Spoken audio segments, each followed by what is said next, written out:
키워드는 크게 세 가지가 있어요. 첫 번째는 챗GPT에 대한 이야기가 있고요. 두 번째는 인구 감소, 인구 위기, 인구 소멸이라고 하는 게 제주도 같은 경우에는 해당이 어떨지 모르겠지만 지금 잘 아시는 것처럼 우리나라 지금 인구 위기 문제가 심각하다라고 하는 것은 잘 알고 있을 겁니다. 아마 최근에 또 정부에서도 부처를 부총리급으로 만들기 위한 그런 노력들도 하고 있는 것 같고요. 그 다음에 이해당사자, 이런 인구 위기와 인구 문제를 해결하기 위한 과연 그 주체가 누가 되어야 되는지에 대한 부분들에서 이해당사자들이 있겠죠. 그죠? 그 이해당사자들, 그 세 개의 키워드를 중심으로 해서 1년 반 정도 제가 준비한 내용인데 여기 계신 분들이 제가 지금 발표한 내용들을 보시고 좀 이게 좀 코멘트를 해주시거나, 제가 이제 국제학 학술 저널에 제가 내려고 지금 생각하고 있거든요. 그래서 잘 아시는 것처럼 22년 11월 달이었습니까? 챗GPT가 지금 이제 출시가 돼가지고 3.5%, 지금 4.0으로 좀 진화를 했고요. 이미 또 다른 플랫폼 기업에서도 그죠? 바드라든지 뭐 빙이라든지 다른 우리 또 네이버에 그죠? 크로백스니까 이런 관련 어떤 그 플랫폼들이 또는 개발이 되어 이제 사용을 하고 있는 그런 실정이라고는 잘 알고 있는 내용이라고 볼 수 있겠습니다. 두 번째, 우리나라 인구 문제가 하도 심각하다 보니까 심지어 해외에서 BBC라든지 또 보시는 것처럼 뉴욕타임즈에서도 이런 타이틀을 가지고 우리나라 인구 문제를 다루고 있어요. 그래서 원인이 무엇인지, 또 어떤 현상이 일어나고 있으며 앞으로 어떻게 할 것인지에 대한 부분들도 굉장히 해외에서도 굉장히 관심을 가지고 있다라고 하는 부분들, 보시는 것처럼 통계해 보시면 현재 우리나라 인구 22년, 25년 보시게 되면 인구 출생아 수하고 합계 출산율에 대한 부분들이 계속 지금 현재 이야기가 되고 언론에 지금 계속 이야기되고 있습니다. 그러면서 감소하면서 약간 반등을 할 거다. 그리고 2040년 이후로는 1.5에서 유지가 될 거다라고 예측을 하고 있는 부분들이고요. 그래서 굉장히 많이 걱정을 하고 있는 부분들이고, 그래서 제가 인구 문제와 인구 위기와 이번 인구 위기에 대해서 이해당사자들은 어떻게 생각하고 있고, 그리고 챗GPT가 출시하고 난 이후에 과연 우리가 그 AI, 인공지능은 이 인구 문제에 대한 개별적인 어떤 문항이라든지 아이디어에 대해서 어떤 생각을 가지고 있는지를 제가 통합해서 모델을 개발하고 그 모델을 활용해서 인구 문제에 한번 적용해본다, 이렇게 아이디어를 가지고 접근해서 좀 논문을 쓴 겁니다. 그래서 현재 정부에서는 이런 인구 문제가 있기 때문에 여러 가지 어떤 그 정책적인 노력들, 아까 조금 전에 말씀드린 것처럼 기구를 설치한다든지 또 인구감소 기본 계획이라든지 또 지방소멸 대응 기관들, 이건 행정 쪽에서는 잘 아는 키워드인데 아마 공학을 전공하거나 다른 분야 쪽에 전공을 하신 분들은 조금 생소한 그런 키워드들일 수 있습니다. 그래서 최근에 아시는 것처럼 이런 부영이라고 하는 그룹이 있죠.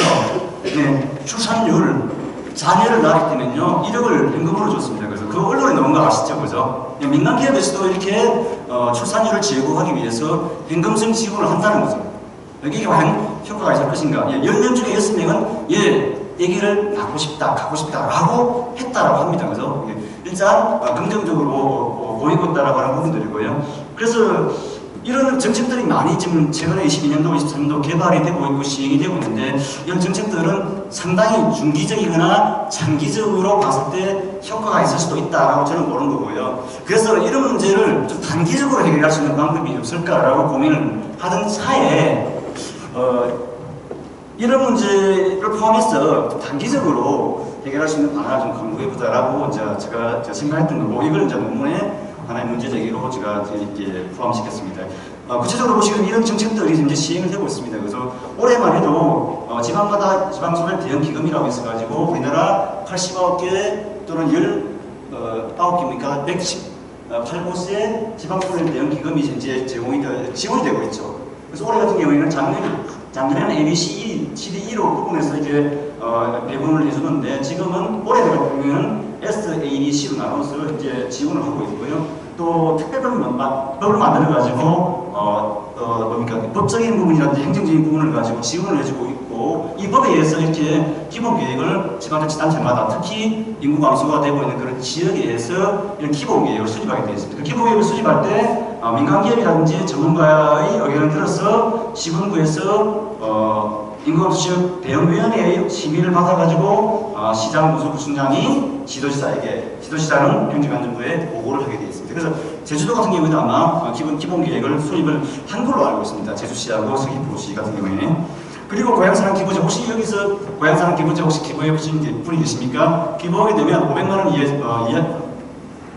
이하로 개인이, 법인은 아니고서 개인이 기부할 수 있죠. 그죠? 자기가 태어난 곳이 지금 현재 살고 있는 곳이 아닌, 제가 지금 대전에 살고 있는데 대전 외에 다른 지역에 제가 태어난 고향이라든지 이런 데 기부할 수 있겠죠. 세공지를 넣을 수가 있고요. 그 다음에 이렇게 관광 서비스를 포함해서 우리가 여러 가지 인센티브를 받을 수 있는 제도입니다.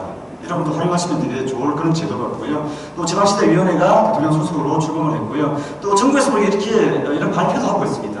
인구를 늘리기 위한 여러 가지 종합 기획을 수립해서 발표를 했는데 그 중에 눈에 띄는 게 네 번째 보시게 되면 생활인구라는 용어를 쓰고 있거든요. 이거 작년부터 쓰고 있는, 행정안전부에서 쓰고 있는 용어입니다. 실질적으로 생활인구를 늘려서 지방소득을 좀 대응하자라고 하는 부분들. 그리고 아마 이번 주에 아마 24년도 세법 개정안이 나온 걸로 알고 있는데 제가 그 자료를 포함시키지는 못했고요. 작년도에 보니까 23년도에 세법 개정안에 대한 부분들, 즉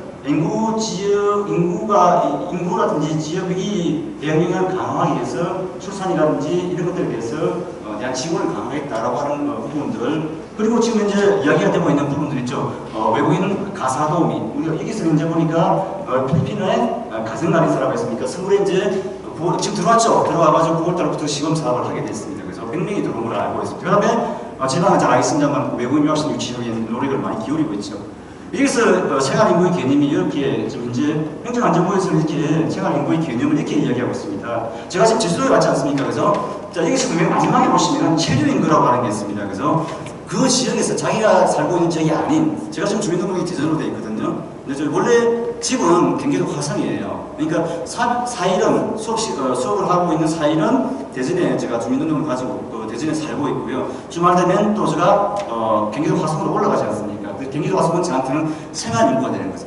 그래서 생활인구가 체류인구는 3시간 이상만 체류하게 되면 우리가 생활인구에 포함시킬 수가 있다는 거죠. 제가 오늘 이제 제주도에 왔지 않습니까? 내일 제가 밤에 대전으로 가거든요. 그럼 저는 제주도 1박을 하게 되면 결국은 제주도에 주민등록을 하고 있지 않지만 생활인구가 되는 거죠. 이런 인구를 많이 늘리자라고 하는 게 생활인구의 개념을 도입해서 이제 추진하고 있는 정부의 취지다라고 보시면 되겠습니다.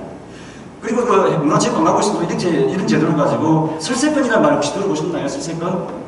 슬리퍼 하나 신고 우리 문화생활을 즐기자라고 하는 그런 개념이에요. 그래서 우리가 문화예술회관이라든지 이런 여러 가지 문화 관련 어떤 시설들이 있지 않습니까? 그런 데서 마음껏 연극이라든지 영화라든지 이런 걸 볼 수 있도록 하는 그런 제도를 문체부에서 이제 시행을 하고 있고, 이걸 통해서 생활인구도 늘리자라고 하는 부분들입니다. 그래서 제가 좀 단기적으로 효과를 낼 수 있는 부분들은 생활인구를 좀 그 지역에 많이 가게 해서 그 지역이 좀 역동적으로 움직일 수 있으면 좋겠다라고 하는 그런 저도 컨셉에서 이런 연구를 하게 된 거죠. 그리고 그래서 이게 생활인구를 늘리기 위한 그 정책들이 있는데, 이 정책들을 제가 이제 이런 인공지능과 인간지능, 제가 일부러 인간지능이라는 용어는 나와 있더라고요. 이미 나와 있습니다. 그래서 이걸 통해서 모델을 만들고 실제로 그 다음에 또 이 모델을 개발하고 나서 이후에 이걸 예당사자들하고 또 챗GPT를 통해서 서로 비교해보는 그런 연구를 제가 진행을 했습니다.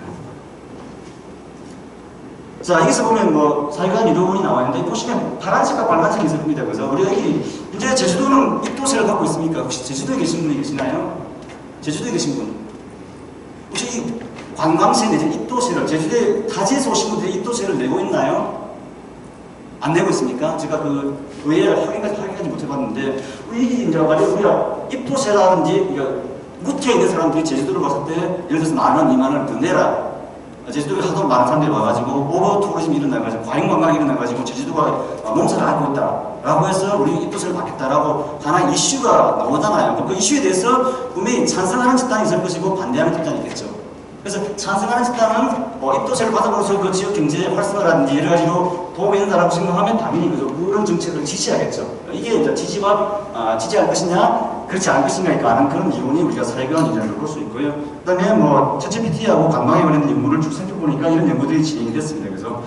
그리고 모델을 만들기 위해서 제가 수도권에 있는 주민들, 서울, 경기, 인천 지역에 있는 400명의 이해당사자라고 할 수 있겠죠. 자, 지역이 활성화되기 위해서 우리가 어떤 집단, 어떤 어떤 관계자들에게 관심을 가지게 되면 그 지역으로 많이 지역이 활성화될까라고 고민해 보니까 아무래도 우리나라 인구의 50% 이상이 살고 있는 수도권 주민들은 과연 어떻게 생각하고 있는지에 대한 부분들을 한번 물어봤습니다. 그래서 물어보니까 이런 결과들이 나왔습니다. 그 두 번째는 이렇게 분석을, IP 분석을, IA 분석을 해봤고요.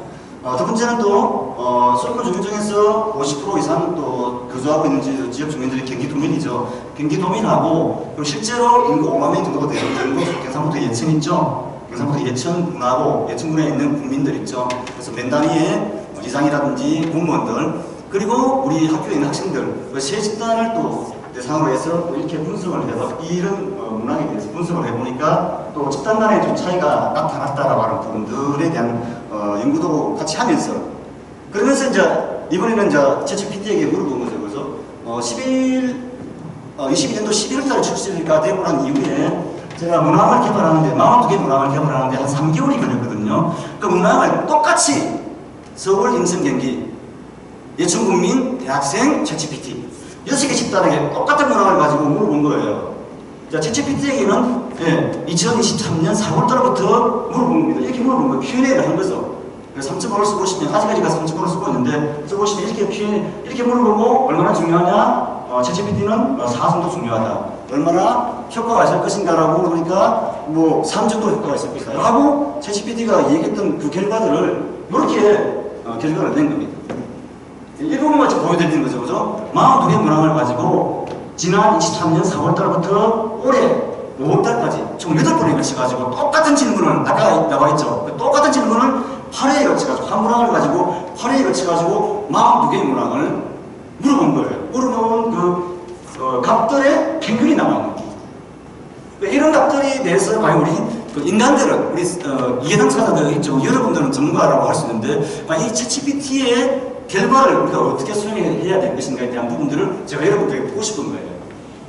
챗GPT는 이렇게 지금 결과를 내봤습니다. 이제 이거 일부분만 그래서 컨텐츠 말고 상품 개발 부분 아마 제가 보여드리는 겁니다.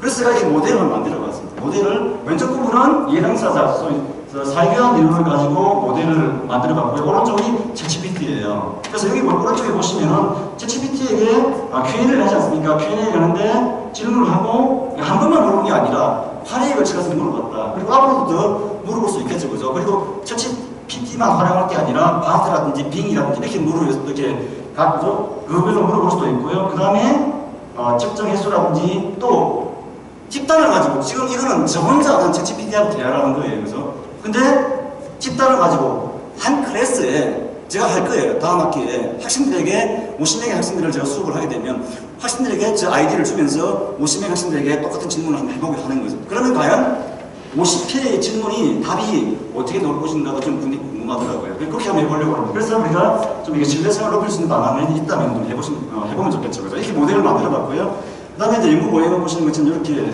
보시는 것처럼 제시했습니다.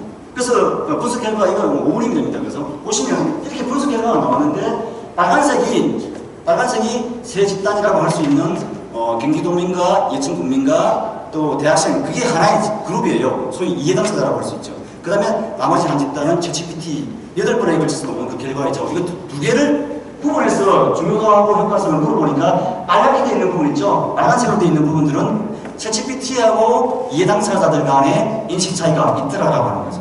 평균은 챗GPT가 이해당사자 즉 사람들보다 높게 나왔다. 이게 빨갛게 색칠한 부분입니다. 그래서 이게 이제 일반적인 극복 방안에 대한 부분들이고요. 그 다음에 이제 정책개발 및 행정적인 지원 분야에서도 마찬가지로 빨간색으로 된 이 부분 있죠. 이 부분에서 중요도라든지 효과성에서 집단 간 차이가 나타나고 있는데 T집단이 뭐냐면 챗GPT예요. 챗GPT의 분석 결과가 우리 이해당사자들보다 훨씬 아직까지는 평균이 높게 나오더라고요. 근데 그 이유를 저는 모르겠다고 해요. 왜 챗GPT가 8회에 걸쳐가지고 한 문항을 가지고 8번 반복해서 나온 평균을 가지고 그 집단하고 분석을 비교 분석을 했는데 왜 챗GPT가 점수가 더 평균이 더 높게 나오는지 좀 이유를 모르겠다는 거죠. 그러니까 여러분이 혹시 아시면 저한테 좀 알려주시면 좋겠습니다. 인프로도 마찬가지로 챗GPT가 높게 나왔고요. 그 다음에 컨텐츠도 마찬가지예요. 컨텐츠도 빨간색에 보시면 이 D집단이 계속해서 ABC보다는 높게 나와 있다라고 하는 부분들을 말씀드리는 거고요. 그 다음에 홍보에 대한, 아까 홍보 얘기했죠. 그래서 홍보에 대한 부분도 보니까 제가 여기 나와 있죠.